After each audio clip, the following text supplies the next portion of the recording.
Hello बच्चों, कैसे हैं आप लोग। स्टूऑन के ऑनलाइन टीचिंग प्लेटफॉर्म में हम आपका स्वागत करते हैं और मैं आपका केमिस्ट्री टीचर इम्तियाज़ अहमद, जो कि आईआईटी बीएचयू से पास आउट हूँ और मैंने अपना ग्रेजुएशन किया है ईयर 2012 में और अभी तक मेरे पास 8+ ईयर्स का टीचिंग एक्सपीरियंस है और मैंने बहुत सारे बच्चों को पढ़ाया है, उनको समझाया है और उनको उनके मकाम तक पहुंचने में मदद करी है। मैं केवल मदद करूंगा, मेहनत आपको करना है और जितना ज़्यादा आप मेहनत करेंगे, जितना अच्छी तरीके से आप पढ़ाई करेंगे, उतनी ही जल्दी आपको अपनी मंजिल हासिल होगी। तो हम आपको ऑर्गेनिक केमिस्ट्री पढ़ाएंगे और ऑर्गेनिक केमिस्ट्री में मैं स्टार्ट करूंगा हेलो एल्केन और हेलो एरीन। एक नए चैप्टर को मैं स्टार्ट करता हूं और इस नए चैप्टर में हम लोग हेलो एल्केन और हेलो एरीन से जुड़ी हुई अलग अलग चीज़ों को हम लोग पढ़ेंगे, समझेंगे, जानेंगे और अपने कॉन्सेप्ट को मजबूत करेंगे। कुछ बेसिक बातें हैं जो मैं आपको बताना चाहता हूँ, उसको आप एकदम ध्यानपूर्वक, एकदम गौरपूर्वक सुनिए, समझिए और अपने दिमाग में बैठा लीजिए। केमिस्ट्री कोई भी डिफ़िकल्ट सब्जेक्ट नहीं है, बस केमिस्ट्री को पढ़ने का तरीका आना चाहिए। बहुत सारे बच्चों को लगता है कि केमिस्ट्री जो है वो डिफ़िकल्ट सब्जेक्ट होता है, उसमें हमें कुछ समझ में नहीं आता है। डिफ़िकल्ट इसी वजह से उनको लगता है क्योंकि उनका बेसिक कॉन्सेप्ट कमज़ोर है। अगर आपने बेसिक कॉन्सेप्ट को एकदम मजबूत बनाया हुआ है तो केमिस्ट्री आपके लिए कोई भी बड़ा सब्जेक्ट नहीं होता है। और हम लोग क्या करेंगे कि अपने लेक्चर्स में बेसिक कॉन्सेप्ट पर हम लोग ज़्यादा फोकस करेंगे। चीज़ों को कॉम्प्लिकेट करने से हम लोग बचेंगे और सिंपल कॉन्सेप्ट पर हम लोग ज़्यादा वर्कआउट करेंगे, क्योंकि अगर हमने सिंपल बातों को समझ लिया है तो डिफ़िकल्ट सवाल तो अपने आप ही बन जाएगा और आपको कुछ दिनों के बाद आपको ये महसूस भी होने लगा कि वाकई में हमें केमिस्ट्री के बेसिक कॉन्सेप्ट पर फोकस करना है। तो एक बात याद रखिएगा कि केमिस्ट्री को जब भी आप पढ़ें तो उसको एकदम ज़ीरो लेवल से पढ़ना स्टार्ट करें और स्टेप बाय स्टेप पढ़ें। रैंडम वे में कभी भी पढ़ाई ना करें। अगर आप रैंडमाइज्ड पढ़ाई करेंगे, रैंडम वे में स्टडी करेंगे तो रिज़ल्ट आपको नहीं मिलेगा और अंत में आपके मुंह से यही निकलेगा कि chemistry is a difficult topic, जो कि है नहीं। तो हम लोग क्या करेंगे कि हेलो एल्केन और हेलो एरीन क्लास 12th का ऑर्गेनिक केमिस्ट्री का पहला चैप्टर, उसको हम लोग आज स्टार्ट करेंगे। और हेलो एल्केन और हेलो एरीन जो है वो बहुत ही बड़ा टॉपिक है, क्योंकि यहाँ पर एल्केन और एरीन, हम केवल एल्केन की बात कर रहे हैं और एरीन की बात कर रहे हैं। एल्कीन एल्काइन तो हम लोग अभी अवॉइड कर रहे हैं। तो अगर मान लीजिए कि हमने एल्कीन भी ले लिया होता, एल्काइन भी ले लिया होता और एरीन को भी इंक्लूड कर लिया तो हमारा ये जो टॉपिक है वो काफ़ी बड़ा हो जाएगा, काफ़ी लेंदी हो जाएगा। इसीलिए हमें क्या करना है कि केवल 2 पार्ट पर अपनी स्टडी को फोकस करना है, halo alkane and hello arene. आपके टॉपिक का नाम यही है, halo alkane and hello arene. और हेलो एल्केन में सैचुरेटेड हाइड्रोकार्बन पर हम लोग हेलोजन ग्रुप की स्टडी करेंगे और हेलो एरीन में हम लोग एरिल हाइड्रोकार्बन पर हम लोग हेलोजन ग्रुप की स्टडी करेंगे। और इस पूरे के पूरे चैप्टर को मैं 5 लेक्चर में डिवाइड करूंगा और पांचों लेक्चर का अपना एक अलग अलग इम्पोर्टेंस रहेगा। जैसे कि अगर मैं आपको समराइज़ करता हूं कि 5 लेक्चर में हम लोग क्या क्या पढ़ेंगे, तो स्टूऑन टेक्नोलॉजीज़ प्राइवेट लिमिटेड पर हम लोग पढ़ाई करेंगे और लेक्चर नंबर 1 रहेगा। मेरे बारे में ऑलरेडी आप लोग जानते हैं कि मैं आईआईटी बीएचयू से पास आउट हूँ, इम्तियाज़ अहमद मेरा नाम है और मैं आपको ऑर्गेनिक केमिस्ट्री पढ़ाऊँगा। तो मैं बोल रहा था कि हेलो एल्केन और हेलो एरीन को हम 5 लेक्चर में डिवाइड करेंगे और जो 5 लेक्चर होगा उसमें सबसे पहला लेक्चर होगा general chemistry of the halo alkane and hello arene.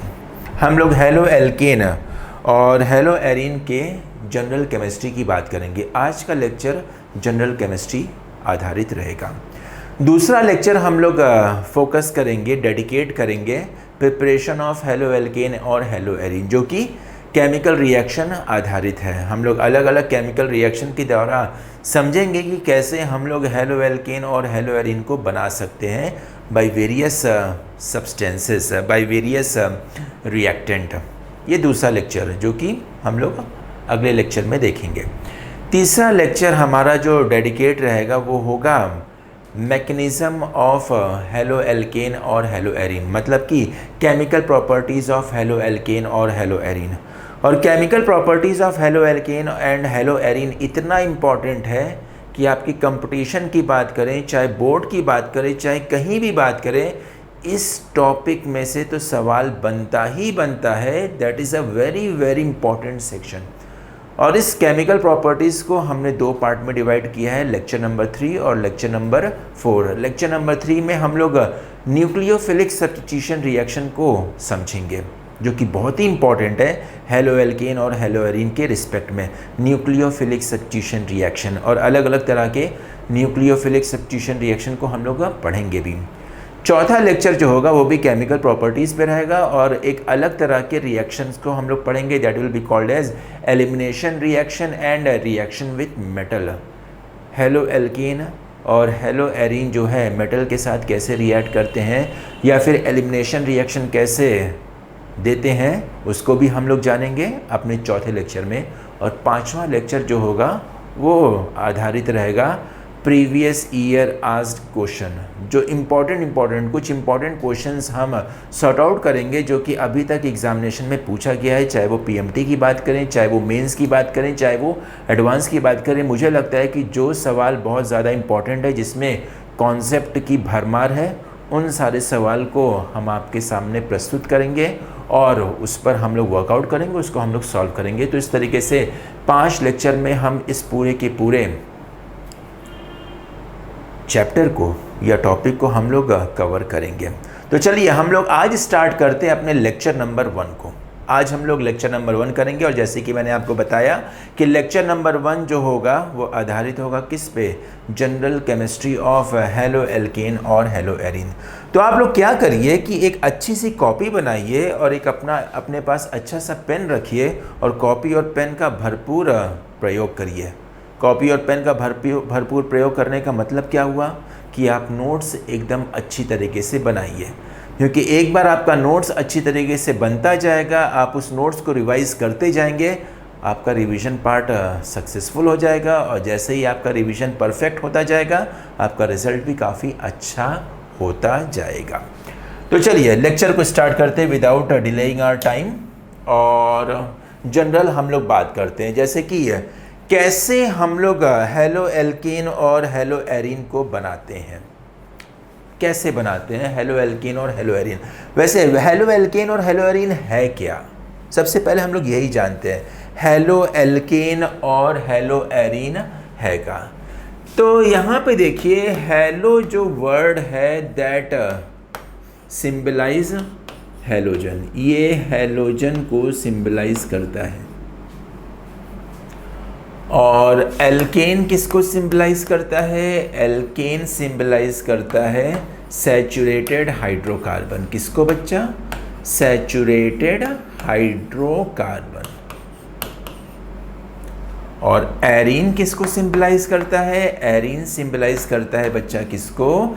Aromatic compound को। और एरोमेटिक कंपाउंड की कमी नहीं है हमारे पास, आप एक खोजने निकलेंगे आपको 1000 एरोमेटिक कंपाउंड मिलेंगे, पर उन सारे एरोमेटिक कंपाउंड में जो सबसे इम्पॉर्टेंट है हमारे syllabus point of view, that will B benzene.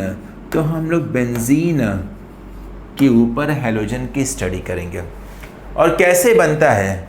जैसे कि यहाँ पर आपका हाइड्रोकार्बन है, hydrocarbon could be anything. Hydrocarbon जो है वो कुछ भी हो सकता है, आपका एरोमेटिक हाइड्रोकार्बन भी हो सकता है या सैचुरेटेड हाइड्रोकार्बन भी हो सकता है। अगर हमने सैचुरेटेड हाइड्रोकार्बन लिया तो समझ जाइए हेलो एल्केन बनेगा, और अगर हमने एरोमेटिक हाइड्रोकार्बन लिया तो समझ जाइए हेलो एरीन बनेगा। और इस हाइड्रोकार्बन से हमें क्या करना है? हाइड्रोजन को निकालना है। एक हाइड्रोजन को निकाल दीजिए, आपका मन करता है तो 2 को भी निकाल सकते हैं, 3 को भी निकाल सकते हैं, पर हाँ जितने हाइड्रोजन को निकालेंगे उतनी जगह आपको वहाँ पे क्या करना है, हैलोजन को ऐड करना है, हैलोजन।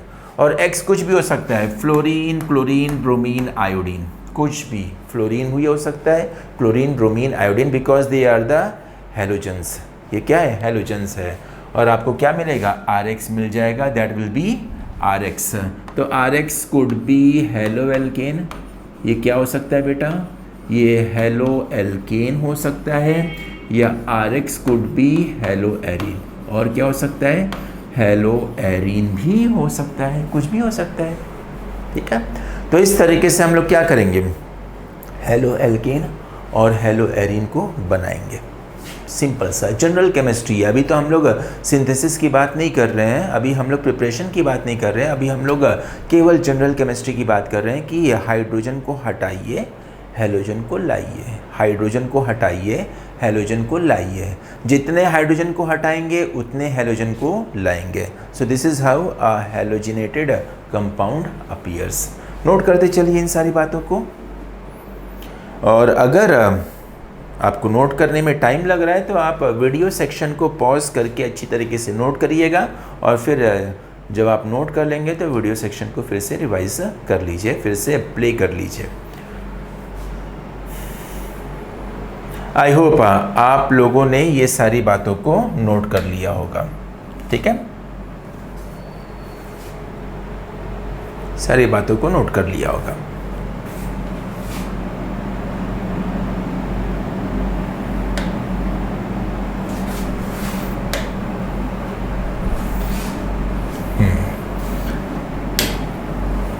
मूविंग टू नेक्स्ट, थोड़ा सा हम लोग क्लासिफिकेशन पर भी फोकस करते हैं कि क्या है क्लासिफिकेशन। किसका क्लासिफिकेशन बच्चा, हेलो एल्केन और हेलो एरीन का क्लासिफिकेशन। तो हेलो एल्केन और हेलो एरीन के क्लासिफिकेशन करने का तरीका अलग अलग है, आप अलग अलग तरीके से उसको क्लासिफाई कर सकते हैं। सबसे पहला क्लासिफिकेशन क्या है, on the basis of number of halogen. Halogen की संख्या पर हम लोग का सबसे बेसिक क्लासिफिकेशन बनेगा, कितना हमने हाइड्रोजन को हटाया और उसके बदले में हमने कितना हैलोजन लाया, तो इसके आधार पे हमारा अलग अलग तरह का हैलोजन डेरिवेटिव बनेगा। जैसे कि सबसे पहला एग्जाम्पल है यहाँ पर क्या, मोनो हैलोजन डेरिवेटिव। मोनो का मतलब सिंगल, मतलब कि यहाँ पर केवल सिंगल हैलोजन हो, केवल सिंगल हैलोजन हो, मोनो हैलोजन डेरिवेटिव, केवल सिंगल हैलोजन हो।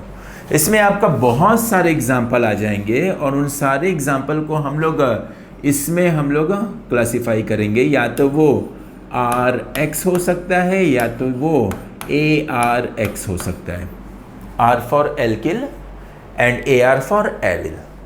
तो हमने एल्केन का एक हाइड्रोजन रिप्लेस किया हैलोजन से, या फिर एरोमेटिक कंपाउंड का एक हाइड्रोजन रिप्लेस किया हैलोजन से, तो हमें क्या मिलेगा, सिंगल हैलोजन डेरिवेटिव मिलेगा, मोनो हैलोजन डेरिवेटिव मिलेगा।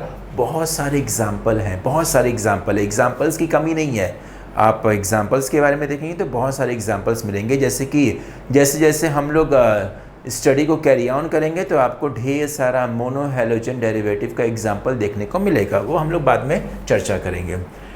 सबसे इम्पॉर्टेंट यहाँ पर आता है di halogen derivative. Di halogen derivative जो है उसमें आपको 2 हैलोजन ग्रुप दिखेगा, 2 हैलोजन, 2 हैलोजन ग्रुप दिखेगा। अब ये जो 2 हैलोजन ग्रुप है वो कहाँ पर है, इसके आधार पे भी हम लोग अलग अलग पार्ट में इसको डिवाइड कर सकते हैं, बहुत पार्ट हो सकता है, पर यहाँ पर हमें केवल 2 ही पार्ट को फोकस करना है, 2 ही पार्ट पर हमें अपनी स्टडी को केंद्रित करना है, जो कि इम्पॉर्टेंट है। कैसे, अब जो 2 हैलोजन है उसमें एक ऑप्शन ये हो सकता है कि दोनों की दोनों हैलोजन जो है सेम कार्बन पर हो सकता है। हमने एल्केन के एक ही कार्बन में से 2 हाइड्रोजन को रिप्लेस करके, सेम कार्बन में से 2 हाइड्रोजन को रिप्लेस करके हैलोजन लगा दिया, तो वो क्या हो जाएगा, mono halogen, di halogen derivative, same carbon से। या फिर ये भी पॉसिबिलिटी हो सकती है कि हम लोग अलग अलग कार्बन से हैलोजन को ऐड करें, या अलग अलग कार्बन पे हम लोग हाइड्रोजन को रिप्लेस करें और हैलोजन को ऐड करें, तो ये भी हो सकता है। तो 2 हैलोजन के केस में आपका एक ये बनेगा, देखिए कि स्ट्रक्चर आपका ये बनेगा, जैसे कि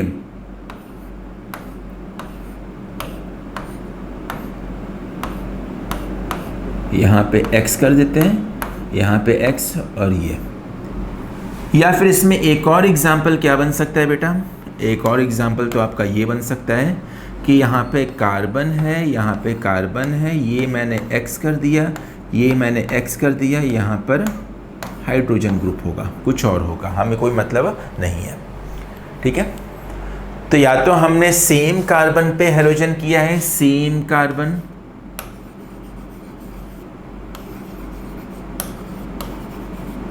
या फिर हमने एडजेसेंट कार्बन पे किया है। किस पे बच्चा? एडजेसेंट कार्बन, सेम कार्बन और एडजेसेंट कार्बन। तो इस आधार पे डाई हैलोजन डेरिवेटिव जो होता है वो 2 पार्ट में हम लोग डिवाइड करते हैं। हम लोग इसको कितने पार्ट में डिवाइड करेंगे? 2 पार्ट में डिवाइड करेंगे। अब जब 2 पार्ट में हम लोग डिवाइड करते हैं तो नाम भी देख लेते हैं कि उनका नाम क्या होगा। तो अगर सेम कार्बन पर है तो इसको हम लोग बोलते हैं vicinal di halide, sorry vicinal तो विसिनिटी को बोलते हैं, तो ये क्या हो जाएगा? That will be called as geminal di halide.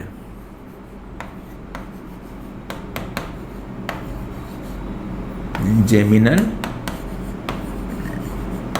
Die halide. और अगर एडजेसेंट कार्बन पर है तो इसको हम लोग बोलेंगे विसिनल डाई हैलाइड। क्या नाम देंगे बच्चा? Vicinal di halide. Vicinal di halide. Vicinal कहाँ से बना है? विसिनिटी से बना है। और विसिनिटी का मतलब क्या होता है? एडजेसेंट। विसिनिटी का मतलब क्या होता है? एडजेसेंट। तो या तो जेमिनल डाई हैलाइड हो सकता है या तो विसिनल डाई हैलाइड हो सकता है। तो डाई हैलोजन डेरिवेटिव यही होगा, जेमिनल और विसिनल। हम लोग जेमिनल का केमिकल प्रॉपर्टीज़ पढ़ेंगे और विसिनल का भी केमिकल प्रॉपर्टीज़ पढ़ेंगे जब एलिमिनेशन रिएक्शन पढ़ेंगे। कौन सा बच्चा? एलिमिनेशन रिएक्शन है। हेलो एल्केन हेलो एरीन का एक कैरेक्टरिस्टिक रिएक्शन होता है।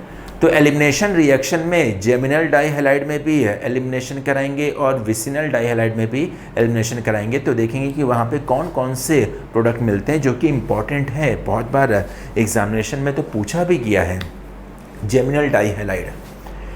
फिर तीसरा कैटेगरी यहाँ पर आता है try halogen derivative. Try halogen derivative मतलब कि कितना हैलोजन? 3 हैलोजन।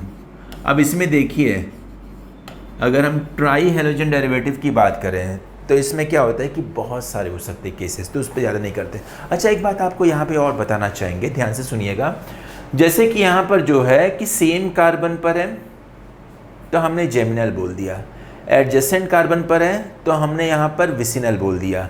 तो इसी को हम लोग कुछ और तरीके से भी हम लोग बोल सकते हैं कि जैसे कि अगर सेम कार्बन है तो उसको हम लोग 1-1 बोल सकते हैं। सेम कार्बन पे हम लोग क्या बोल सकते हैं? 1-1 बोल सकते हैं। एडजेसेंट कार्बन पे हम लोग क्या बोल सकते हैं? 1-2 बोल सकते हैं, या फिर अल्फा बीटा बोल सकते हैं। 1-2 भी बोल सकते हैं या फिर अल्फा बीटा भी बोल सकते हैं। समझ में आ रही बच्चा? 1-2 अल्फा बीटा, या फिर 1-3 भी हो सकता है कि एक कार्बन को छोड़कर भी हो सकता है, ऐसा तो केस भी बन सकता है। 1-3 का केस पहले कार्बन पर हैलोजन हो फिर तीसरे कार्बन पर हो, तो इसको हम लोग अल्फ़ा गामा भी बोल सकते हैं। अल्फ़ा बीटा गामा डेल्टा ये सब होता है ना नाम। तो इस तरीके से हम लोग डाई हैलोजन डेरिवेटिव्स का अलग अलग केसेस हम लोग देख सकते हैं। अलग अलग केसेस 1-1, 1-2, 1-3, 1-4, या फिर alpha alpha, alpha beta, alpha gamma, alpha delta and so on.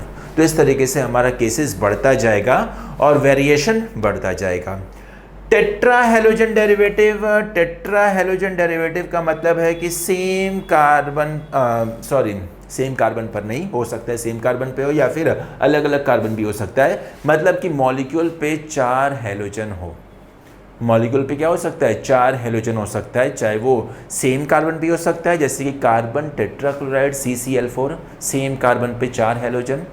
तो कार्बन टेट्राक्लोराइड हो सकता है, या फिर अलग अलग कार्बन पे 4 हेलोजन हो सकते हैं, तो that will be called as tetra halogen derivative. और इसका एक बड़ा केस भी बन सकता है पॉली हेलोजन डेरिवेटिव, मतलब कि 4 से ज़्यादा हेलोजन हो, ढेर सारे हेलोजन हो, poly halogen derivative C2H6 C2H6, तो ढेर सारे 6 हेलोजन हो गया, तो उसको हम लोग इंक्लूड करेंगे poly halogen derivative. So there could be many types of halogen, sorry many types of halogenated compound, and these 4 are the important one.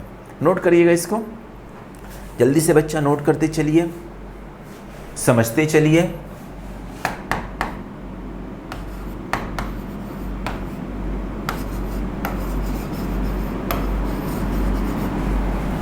Note करते चलिए, समझते चलिए।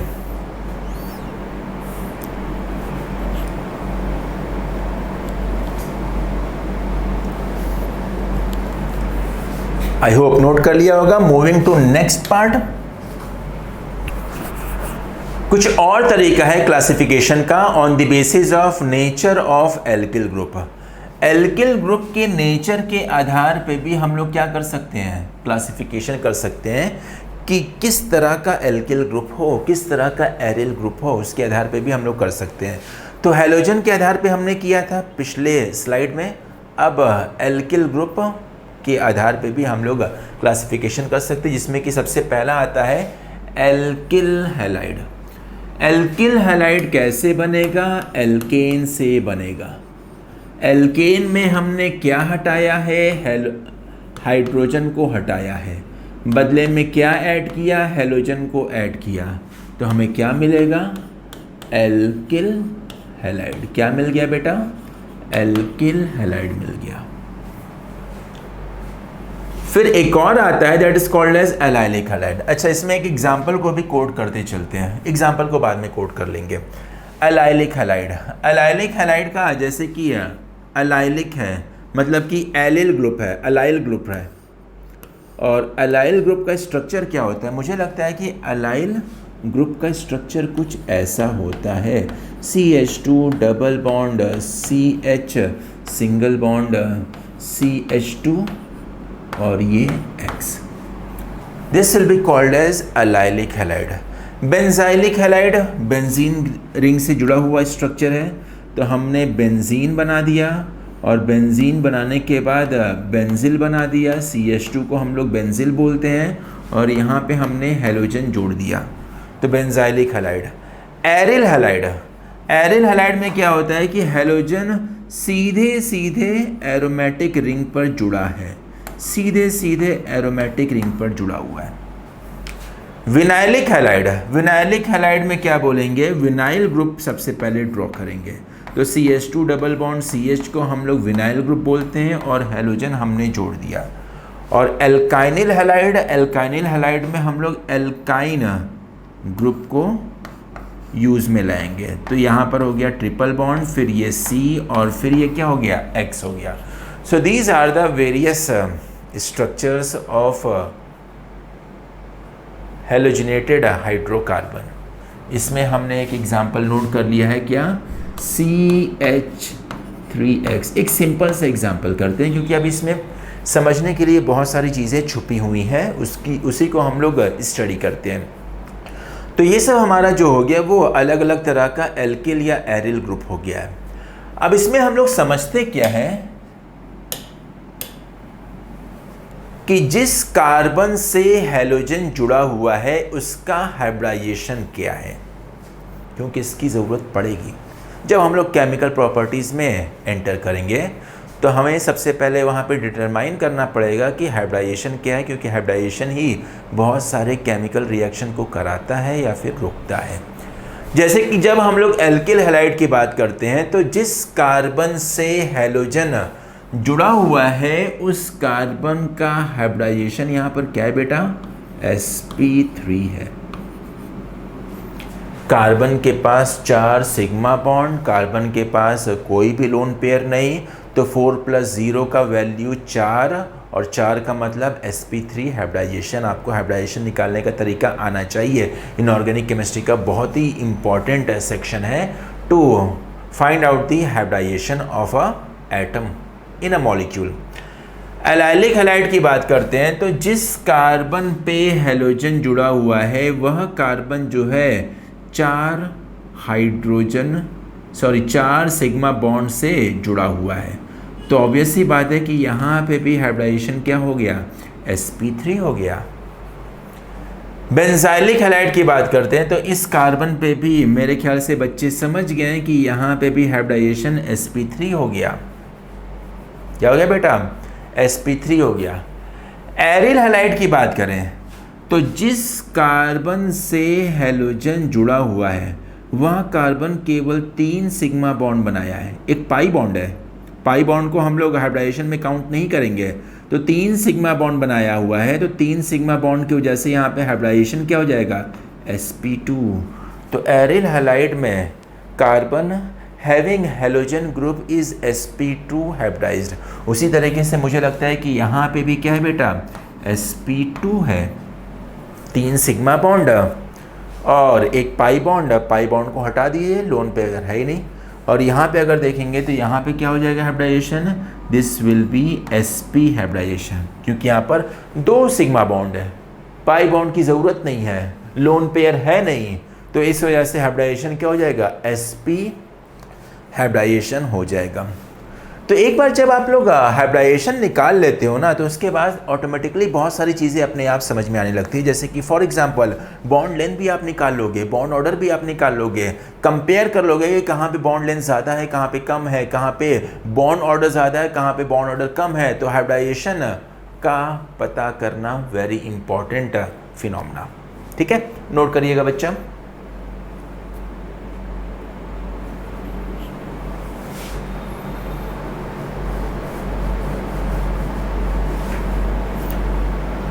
मेरे ख्याल से नोट कर लिया होगा। मूविंग टू नेक्स्ट पार्ट, ये हमारा क्लासिफिकेशन पार्ट खत्म हो गया है, तो कुछ सवाल अब हम लोग कर लेते हैं। जैसे कि यहाँ पे 5 कंपाउंड दिया हुआ है और इन 5 कंपाउंड का डिक्रीजिंग ऑर्डर ऑफ पोलैरिटी आपको पता करना है कि इन 5 कंपाउंड में किसकी पोलैरिटी सबसे ज़्यादा है और किसकी पोलैरिटी सबसे कम है। डिक्रीजिंग ऑर्डर में हमें क्या करना है, अरेंज करना है। तो बताइए इसका आंसर क्या होगा। इस सवाल में जो है बच्चे जो है काफ़ी फंसते हैं। इनफैक्ट फंसते क्या है, कन्फ्यूजन क्रिएट हो जाता है। कन्फ्यूजन भी कैसे क्रिएट होता है, अलग अलग किताबों में इसका जस्टिफिकेशन अलग अलग दिया रहता है, पर हमें क्या करना है कि सही जस्टिफिकेशन पर फोकस करना है। सही जस्टिफिकेशन को हमें देखना है और सही जस्टिफिकेशन हमें मिलेगा कैसे, स्टैंडर्ड किताब से मिलेगा। तो जब हम लोग एक स्टैंडर्ड किताब की तरफ फोकस करते हैं तो हमें पता चलता है कि आंसर जो है वो ऐसा क्यों है। तो सबसे पहले हम क्या करते हैं कि हम उम्मीद करते हैं कि आप लोग इसको अपने से सॉल्व करिए। आपको 2-3 मिनट का समय देते हैं और 2-3 मिनट के समय के लिए आप अपने स्क्रीन को पॉज करिए और पॉज करने के बाद सॉल्व करिए और फिर स्क्रीन को फिर से आप क्या करिए, प्ले करिए और हम सॉल्व करते हैं इसको, देखते हैं कि इसका आंसर क्या होगा। तो मेरे ख्याल से आपने अपने क्वेश्चंस को सॉल्व कर लिया होगा, उस पर आपने माथापच्ची कर लिया होगा।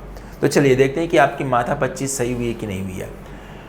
पोलैरिटी के बारे में पूछा जा रहा है। किसके बारे में बच्चा, पोलैरिटी। और पोलैरिटी हमें कैसे मिलेगा, हमें डाइपोल मोमेंट से मिलेगा। और डाइपोल मोमेंट कौन सा बेटा, नेट वाला। डाइपोल मोमेंट कौन सा, नेट वाला, इंटरनेट वाला नहीं बेटा, रिजल्टेंट वाला।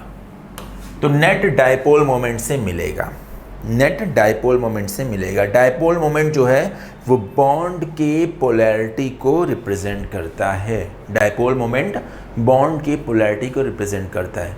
एक इम्पॉर्टेंट क्वेश्चन बताइए, डाइपोल मोमेंट जो है वो स्केलर क्वांटिटी है कि वेक्टर क्वांटिटी है। यहीं पे हमारा आंसर समझ में आना चालू होता है।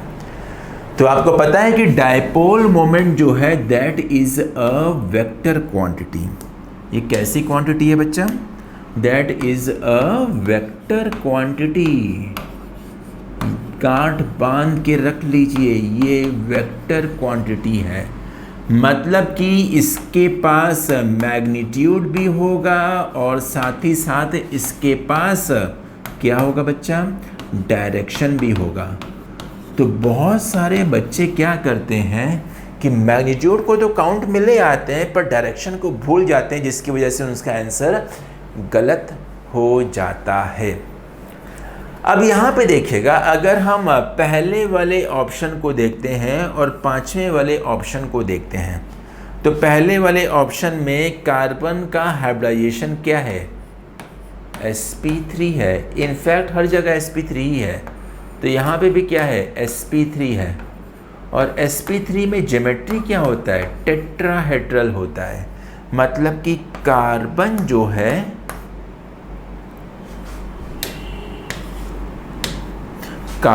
जो है चार हाइड्रोजन से जुड़ा हुआ है। कार्बन कितने हाइड्रोजन से जुड़ा हुआ है, 4 हाइड्रोजन से जुड़ा हुआ है। और वहीं अगर हम लोग बात करते हैं CCl4 में, तो कार्बन जो है 4 क्लोरीन से जुड़ा हुआ है टेट्राहेड्रल वे में।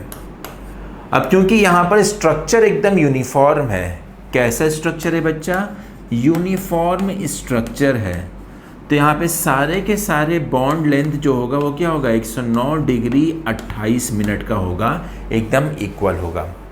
कार्बन क्लोरीन की बात करते हैं तो यहाँ पर डायपोल मोमेंट क्लोरीन की तरफ होगा, less electronegative to more electronegative. और क्योंकि सारा कार्बन क्लोरीन का बॉन्ड बराबर है, सेम है, तो जितना डायपोल मोमेंट इधर बनेगा उतना ही हर एक दिशा में बनेगा।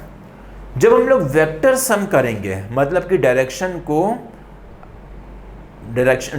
को मानते हुए जब हम लोग सारे के सारे डायपोल मोमेंट को सम करेंगे, तो यहाँ पर न्यू की वैल्यू कितनी आएगी, 0 आएगी। और यहाँ पे भी न्यू की वैल्यू कितनी आएगी, 0 आएगी। तो हम ये बोल सकते हैं कि जो आपका CH4 है वो नॉन पोलर है। ये क्या है बच्चा, नॉन पोलर है। और CCl4 भी क्या है बच्चा, ये भी नॉन पोलर है। तो ये दोनों तो हमारा नॉन पोलर आ गया। डिक्रीजिंग ऑर्डर बोल रहा है ना बच्चा, डिक्रीजिंग ऑर्डर में हमें डिक्रीजिंग ऑर्डर में क्या करना है, अरेंज करना है। तो अगर डिक्रीजिंग ऑर्डर में अरेंज करते हैं तो सबसे कम जो होगा वो किसका हो जाएगा, 1 और 5 का हो जाएगा। तो 1 इक्वल टू क्या हो जाएगा, 5।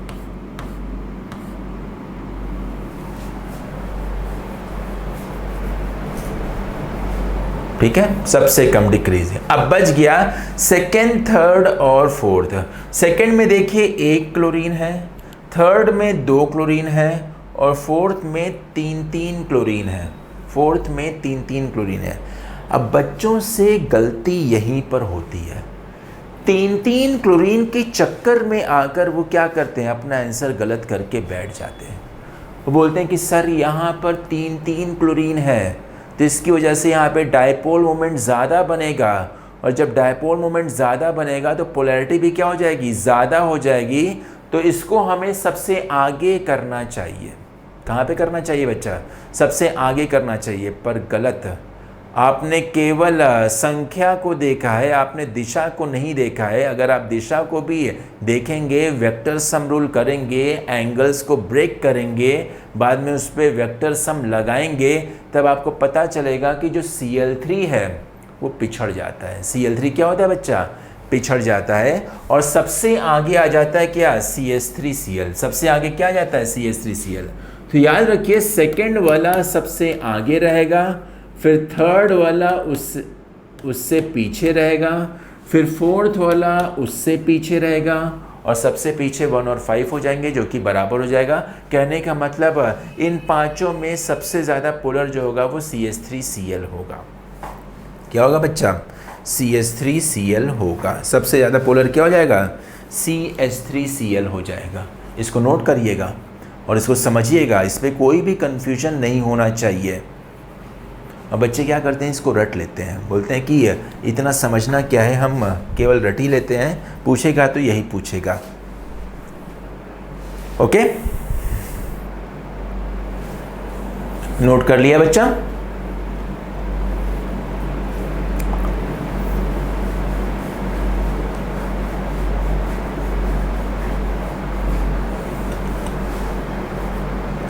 नोट कर लिया होगा। मूविंग टू नेक्स्ट पार्ट, और नेक्स्ट पार्ट जो है वो भी आपका एक सवाल है। How many various types of isomerism a halo alkane में शो। क्वेश्चन को ध्यान से पढ़िएगा, क्योंकि अगर आप क्वेश्चन को ध्यान से नहीं पढ़ेंगे तो इस क्वेश्चन को सॉल्व करने में आपको कन्फ्यूजन होगा। पर ये क्वेश्चन जो है किसी भी कन्फ्यूजन वाला सवाल नहीं है, बहुत ही सिंपल है। कीवर्ड क्या है क्वेश्चन का? क्वेश्चन का सबसे इंपॉर्टेंट कीवर्ड है हेलो एल्केन। हमें केवल हेलो एल्केन के बारे में ही सोचना है। हेलो एल्केन के बारे में सोचने का मतलब क्या है कि यहाँ पे हमें सैचुरेटेड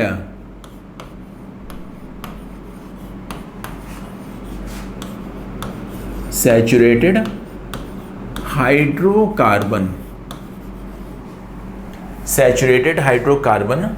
कंटेनिंग हैलोजन,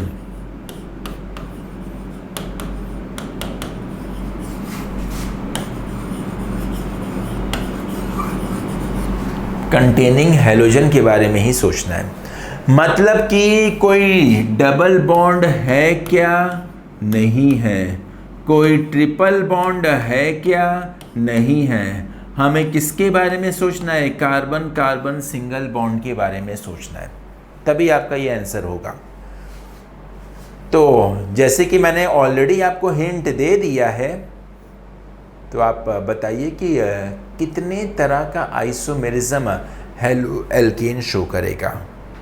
2 मिनट का समय लीजिए, 3 मिनट का समय लीजिए, अच्छी तरीके से सोचिए और फिर इसका जवाब खोजते हैं कि इसका जवाब क्या होगा।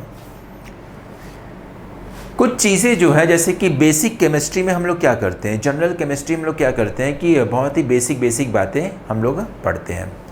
जैसे कि सबसे पहला जो इम्पोर्टेंट चीज़ होता है वो ये है कि स्ट्रक्चर्स के बारे में हम लोग देखते हैं कि स्ट्रक्चर क्या क्या होता है। फिर जो हम लोग पढ़ते हैं वो ये है कि स्ट्रक्चर के साथ साथ हम लोग उसके नॉमेनक्लेचर पार्ट को देखते हैं कि अलग अलग कंपाउंड का नॉमेनक्लेचर कैसे करते हैं। फिर उसके बाद हम लोग उसमें ऐड करते हैं आइसोमेरिज्म। आइसोमेरिज्म के बिना केमिस्ट्री अधूरी हो जाती है, खासकर ऑर्गेनिक केमिस्ट्री अधूरी हो जाती है। तो आइसोमेरिज्म में भी आपको दोनों आइसोमेरिज्म को देखना है, structural isomerism and stereo isomerism, जहाँ पर स्टीरियो आइसोमेरिज्म अपना एक अलग स्थान रखा हुआ है। अ वेरी इंपॉर्टेंट सेक्शन कि अगर आइसोमेरिज्म में सवाल अगर बनाते हैं एग्जामिनर तो स्टीरियो आइसोमेरिज्म पर ही ज़्यादा फोकस करते हैं, स्ट्रक्चरल से उतना ज़्यादा सवाल नहीं बना पाते हैं। जितना अच्छा सवाल ट्रिकी सवाल स्टीरियो आइसोमेरिज्म से बनता है। और फिर कुछ और बेसिक बातें जैसे कि फिज़िकल प्रॉपर्टीज़ हो गए हैं, उनके बारे में भी पढ़ लेते हैं। तो बताइए कि इन क्वेश्चन में अब क्या है। तो इस क्वेश्चन को सॉल्व करने के लिए अब देखिए यहाँ पर हमारे पास कंडीशन पता चल गई कि कंडीशन क्या है, क्वेश्चन को सॉल्व करने की जो कंडीशन है वो क्या है।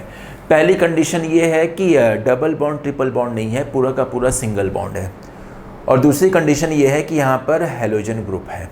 कौन सा ग्रुप है बच्चा? हैलोजन ग्रुप है। तो इसी के आधार पर हम लोग खोजते हैं कि किस किस तरह का आइसोमेरिज्म यहाँ पर शो होगा। तो इस चीज़ को हम क्या करते हैं कि हटाते हैं।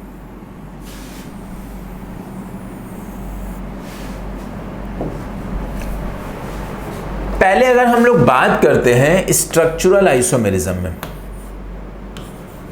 तलाशते हैं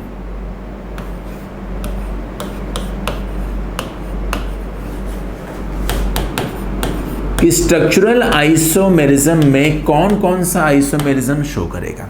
तो सबसे पहले सवाल तो यही उठ जाता है कि स्ट्रक्चरल आइसोमेरिज्म में कौन कौन आइसोमेरिज्म होते हैं। तो कुल मिलाकर स्ट्रक्चरल आइसोमेरिज्म में हम लोग 6 आइसोमेरिज्म के बारे में पढ़ते हैं। कहीं कहीं किताबों में 5 भी दिया होता है, हम 6 को इंक्लूड कर लेते हैं।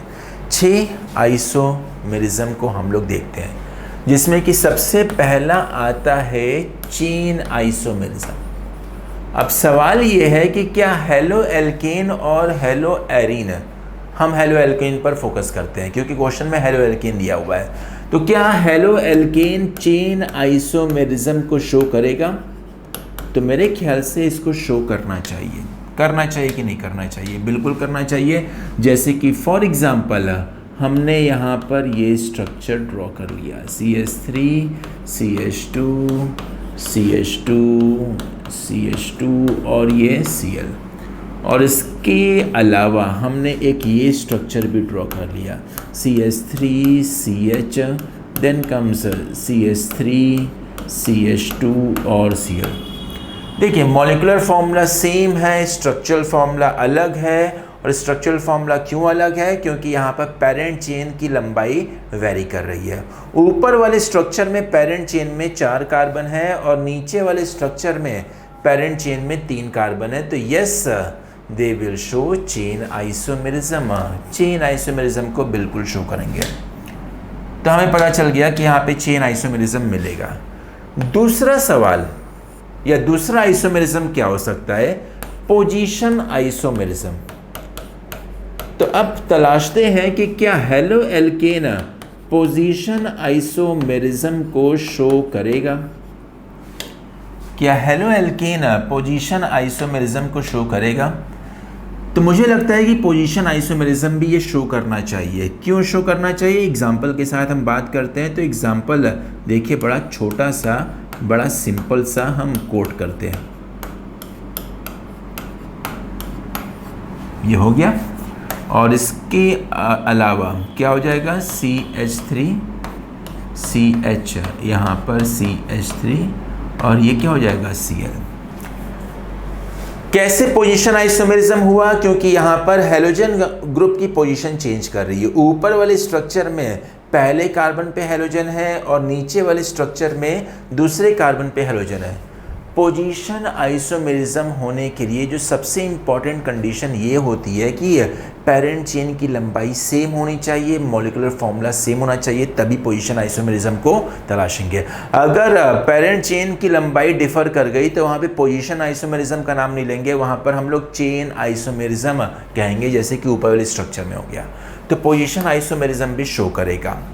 फिर तीसरा जो होता है वो होता है क्या? Functional isomerism. क्या फंक्शनल आइसोमेरिज्म शो करेगा? क्या हेलो एल्केन फंक्शनल आइसोमेरिज्म को शो करेगा? बिल्कुल भी नहीं।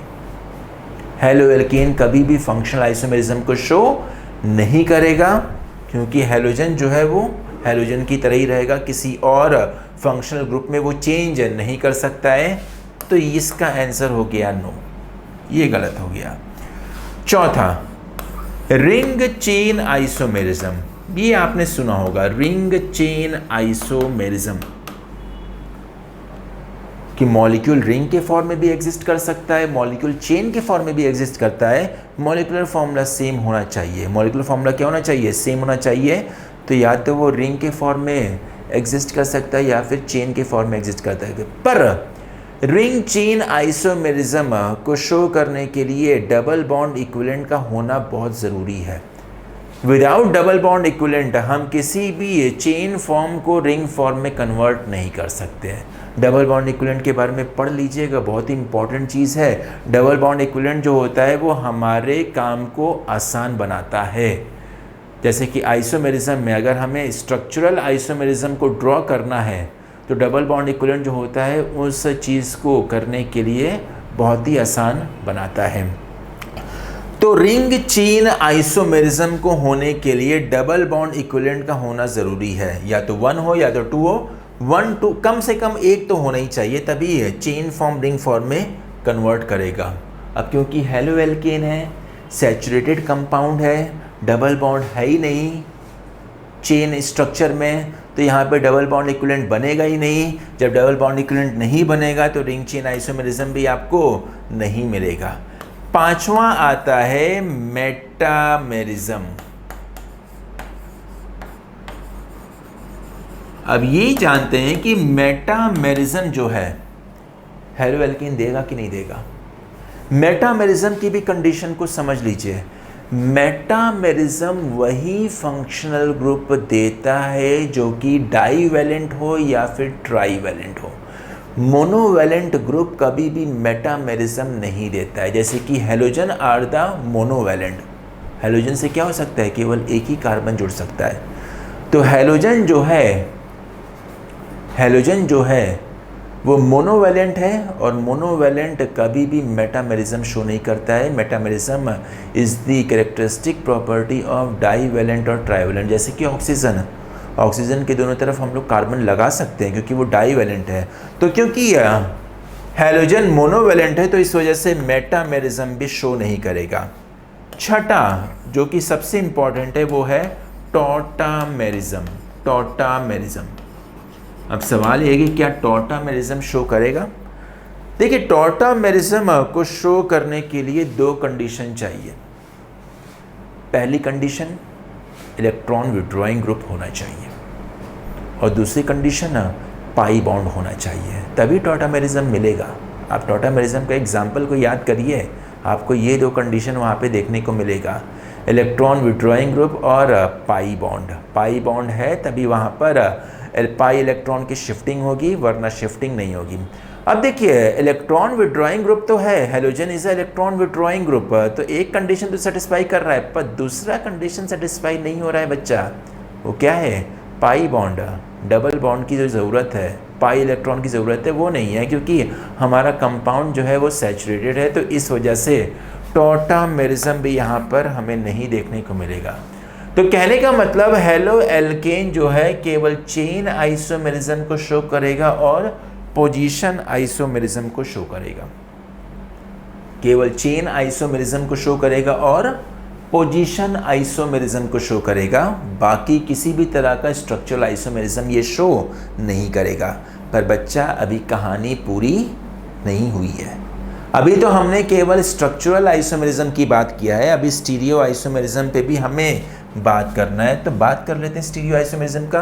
तब तक आप इन सारी चीज़ों को नोट करिएगा, और जो जो चीज़ें मैंने बताई है, जो लिखवाई नहीं है, उसको भी नोट करिएगा, कंडीशंस को भी आप नोट करिएगा।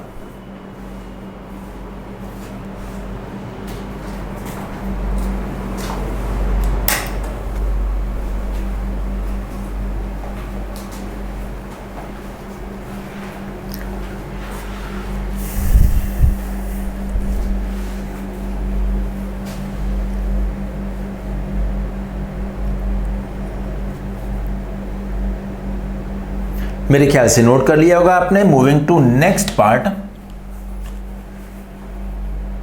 स्टीरियो आइसोमेरिज्म की हम लोग बात करते हैं।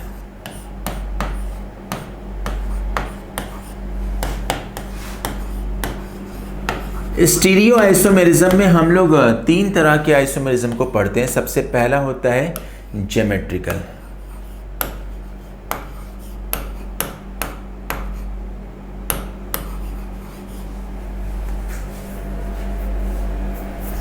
ज्योमेट्रिकल, तो ज्योमेट्रिकल आइसोमेरिज्म की भी कंडीशन आपको पता होना चाहिए कि ज्योमेट्रिकल आइसोमेरिज्म शो करने के लिए मॉलिक्यूल के पास कम से कम रिस्ट्रिक्टेड रोटेशन तो होना चाहिए।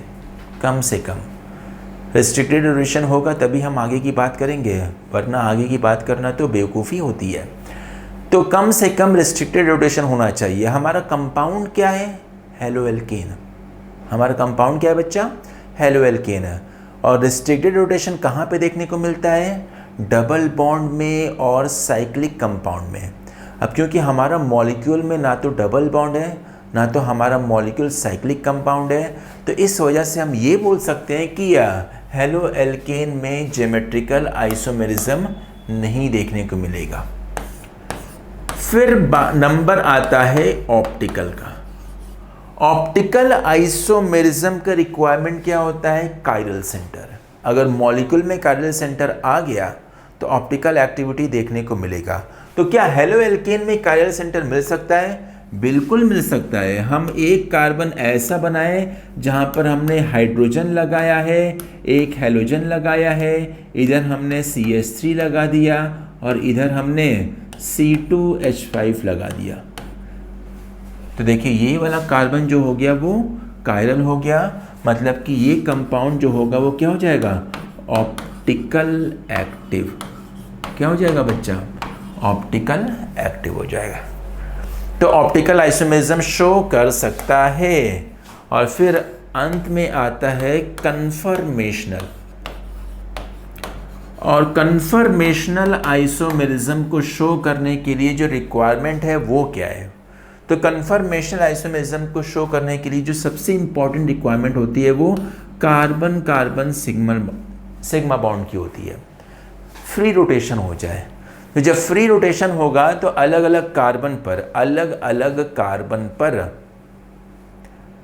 रिलेटिव पोजीशन एटम्स की या ग्रुप्स की वो चेंज कर जाएगा, और जब रिलेटिव पोजीशन चेंज कर जाएगा तो हमें कन्फर्मेशनल आइसोमेरिज्म मिलेगा। जैसे कि इसमें अगर हम लोग बात करते हैं तो हमने क्या किया, यहाँ पर हेलोजन लगा दिया, यहाँ पर हाइड्रोजन लगा दिया, यहाँ पर हाइड्रोजन लगा दिया। फिर हमने यहाँ पे क्या किया, आप कुछ भी कर दीजिए। अब इधर यहाँ पे हमने मान लीजिए हेलोजन लगा दिया, हाइड्रोजन लगा दिया और हाइड्रोजन लगा दिया। इसको जब हम लोग रोटेट करेंगे तो हेलोजन ग्रुप की रिलेटिव पोजीशन क्या करेगी, चेंज करेगी। मतलब कि कन्फर्मेशनल आइसोमेरिज्म भी ये क्या करेगा, शो करेगा। तो 2 उधर देगा और 2 इधर देगा। स्ट्रक्चरल आइसोमेरिज्म में 2 आइसोमेरिज्म को शो करेगा, स्टीरियो में भी 2 आइसोमेरिज्म को शो करेगा, और बाकी किसी भी तरह के आइसोमेरिज्म को ये शो नहीं करेगा। मेरे ख्याल से आपको ये बात समझ में आ गई होगी। कोई भी डाउट नहीं होना चाहिए, कोई भी किसी भी तरह का डाउट नहीं होना चाहिए। A very very important part, पहचान आना चाहिए, आइसोमेरिज्म का पहचान पता होना चाहिए। ठीक है, नोट करिएगा।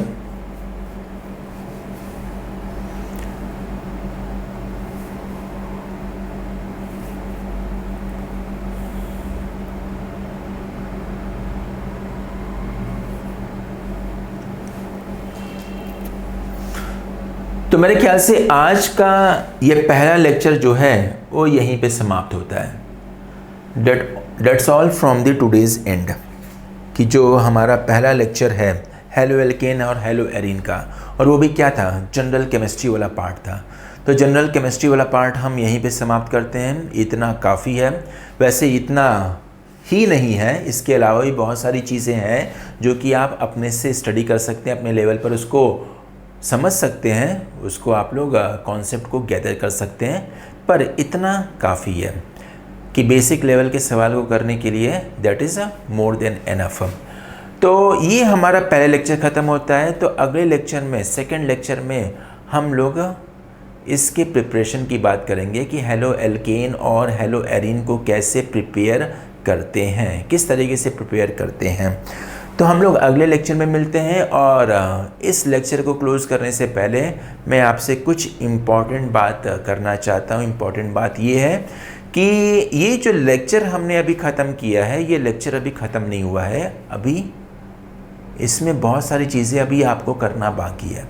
मतलब कि जब भी लेक्चर ख़त्म हो जाए, मतलब कि ये मत समझिएगा कि लेक्चर ख़त्म। आपको ये जानने की ज़रूरत है कि लेक्चर ख़त्म होने के बाद उसका रिवीजन पार्ट बहुत मैटर करता है। जैसे कि लेक्चर ख़त्म हो गया तो उसके बाद बैठकर 15-20 मिनट का समय दीजिए, आधे घंटे का समय दीजिए, आप लेक्चर को रिवाइज करिए, अपने नोट्स को फिर से रिवाइज करिए। देखिए आपके मन में कोई कन्फ्यूजन तो नहीं है ना। कभी कभी ऐसा होता है कि जब हम लोग रिवाइज करते हैं तब पता चलता है कि कुछ बातें जो है अभी हमने नहीं समझी है, और जो बातें हम लोग नहीं समझते हैं बाद में उसको क्वेश्चन उस पर डाउट उस पर पूछिए। आप क्वेश्चन पूछेंगे, डाउट पूछेंगे तो आपके मन में जितने भी क्वेश्चन से उसका समाधान मिलता जाएगा। जब समाधान मिलेगा तो आपके मन में कॉन्फिडेंस डेवलप करेगा, और जब आपका कॉन्फिडेंस हाई होने लगेगा तो आपका रिज़ल्ट अच्छा होने लगेगा।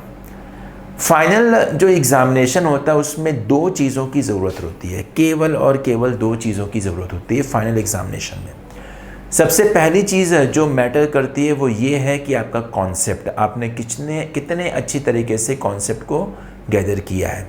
और दूसरा जो एक और चीज़ जो इम्पोर्टेंट होती है वो होता है कॉन्फिडेंस, आपके अंदर कितना कॉन्फिडेंस है। यही दोनों चीज़ें आपस में मिलकर आपके रिज़ल्ट को अच्छा बनाता है। अगर इसमें से एक भी चीज़ ख़राब हो गई तो रिज़ल्ट आपका ख़राब होना ही होना है। चाहे आप कॉन्सेप्ट 1000 रख लें, कॉन्फिडेंस नहीं है तो कुछ नहीं होगा। चाहे आप कॉन्फिडेंस ढेर सारा रख लें, कॉन्सेप्ट आपके पास नहीं है तो कुछ नहीं होगा। तो दोनों चीज़ का होना बहुत ही मस्ट है। और ये दोनों चीज़ मिलेगी कैसे? रिवीजन से मिलेगी। तो अभी बैठिए और रिवीजन करके ही उठिएगा। मिलते हैं नेक्स्ट लेक्चर में। Till then take care and have a nice day. Bye bye. On IS2ON study is always on. Concepts के बेहतर रियलाइजेशन के लिए IS2ON पर बने रहिए।